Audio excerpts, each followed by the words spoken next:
I've been driving heavy haul for 11 years, and I still haven't gotten used to how quiet the Mojave gets at 3 in the morning. Not peaceful quiet, just quiet. No wind, no coyotes, just my engine and my tires working over asphalt that's still holding the day's heat. These oversized loads are the ones that get in your head if you think about them too long. I've got 100 feet of trailer behind me, blind on both sides, crawling through absolutely nothing. The only reason I'm not driving scared is the escort car running a few hundred yards ahead of me. Somebody else's eyes, since I sure can't see past my own headlights. That night, my escort was a guy named Dale, good at his job. The kind who calls out every mile marker without me even asking. Clear at 42, clear at 43. Didn't mean anything most nights, except that it told me the road ahead still existed. At mile 44, his taillights just weren't there anymore. Not around a bend, not fading out. 1 second, I had 2 steady red lights, and the next, a patch of dust rolled across the road. Thick, sudden, out of nowhere. No wind to explain it, and swallowed them whole. I grabbed the radio. "Dale, you there?" Nothing. "Dale, copy?" Just static, and not the normal kind. The kind that made me feel like somebody was on the other end, listening and choosing not to answer. Steady, matter of fact, reciting a known fact of the road. My GPS wasn't any help either. Screen flickered and dropped to a blank gray square. I knew the spot. Every driver on this route does. A stubborn dead patch where phones and satellites both give up on you. We call it the blank mile.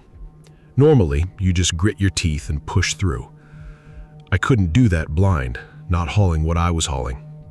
I brought the rig down slow, air brakes groaning until the whole thing sat still in the dark. Engine running, my headlights cutting 2 long tunnels into dust that wouldn't settle. I climbed down and started walking. My own boots were the only sound I had for a quarter mile. I found his car about 200 feet up the road, stopped dead in the middle of the lane. Engine on, headlights on. Nobody in it. No skid marks, nothing to say he'd swerved or braked hard. It looked parked almost, like he meant to come right back. His phone was sitting face up on the dash, a text half-typed. His jacket was still on the seat. His coffee was still warm. No blood, no sign he'd fought anybody off. Whatever happened, it happened fast enough that he never got the chance, or it didn't need any force at all. I found out later somebody had pulled up newer survey data on that stretch, 2026 mapping most of us had never bothered to look at. Turns out the road sits almost directly over old mining cuts and a scatter of shallow sinkholes nobody's ever properly charted.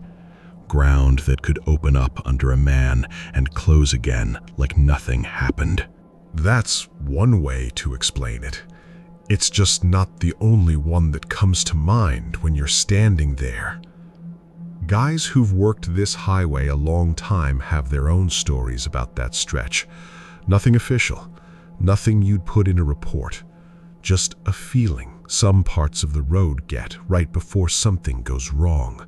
A stillness that isn't natural, like whatever's standing past your headlights has been standing there a while, waiting for you to trust your own eyes. I know what highway hypnosis is. I know your mind can drift, the road can blur, you can lose a few minutes without noticing. But that doesn't leave a phone mid-sentence.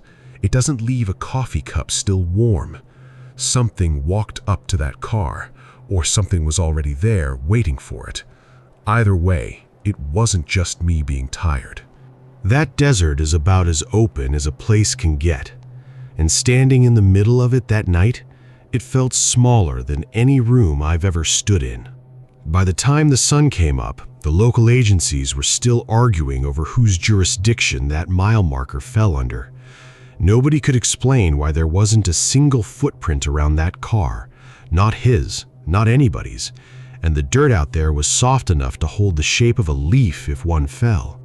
The one real lead came from another driver, 40 miles down the road, who caught a few seconds of something on his CB that night. Just a voice, thin and broken up, cutting through the static once, and then gone. "Tell them we're not alone out here." I haven't heard from Dale since. Whatever's out past the reach of your headlights on that stretch of road, it's still there, and most of that desert still isn't watched by anything but itself.